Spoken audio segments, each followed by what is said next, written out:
हरे कृष्ण हरे शरणम। श्रीमद् भगवद गीता का ये 10वां अध्याय है। भगवान का विभूति योग है ये, और इसके हमने 6 श्लोकों का पाठ कर लिया। अभी हम 7वें श्लोक में प्रवेश करते हैं। इसमें कोई सोच सकता है कि भगवान की विभूतियों को जानने का फल क्या है और हम विभूतियों को क्यों जानें। तो भगवान कहते हैं, एतां विभूतिं योगं च मम यो वेत्ति तत्वता सोविकम्पेन योगेन युज्यते नात्र संशय। एतां विभूतिं योगं च। भगवान कहते हैं, जो मेरी ऐश्वर्य तथा योग से पूर्णतया आश्वस्त हो जाता है वह मेरी अनन्य भक्ति में तत्पर हो जाता है, इसमें तनिक भी संदेह नहीं है।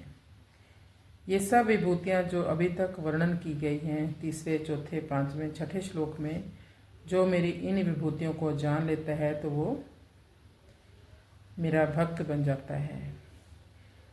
तो आप अगर इस दुनिया में कोई भी यूनिक चीज़ देखते हो, कोई सुंदर चीज़ देखते हो, तो आप ये समझा करो कि ये सब भगवान की शक्ति है, भगवान के द्वारा बनाई गई है।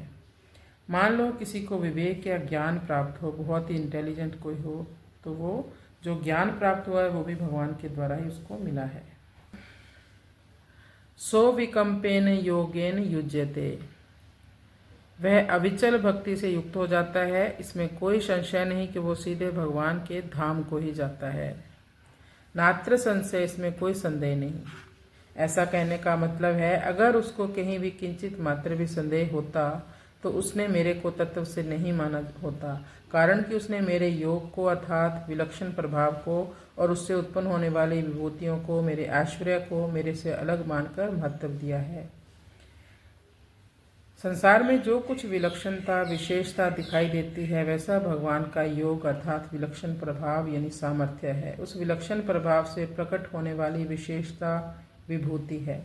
इस प्रकार जो मनुष्य भगवान की विभूति या योग को तत्व से जान लेता है उसकी भगवान में दृढ़ भक्ति हो जाती है। एक भगवान के सिवाय दूसरी कोई सत्ता नहीं होती, ऐसा संदेह रहित दृढ़ता पूर्वक स्वीकार कर लेना ही तत्व से जानना है। इस प्रकार तत्व से जानने वाले को भगवान ने ज्ञानवान कहा है।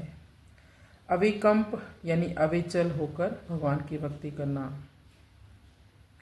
वो भक्ति योग से खुद भी नहीं हिलता और उसको कोई हिला भी नहीं सकता, क्योंकि इसमें एक भगवान के सिवाय दूसरी कोई वस्तु है ही नहीं।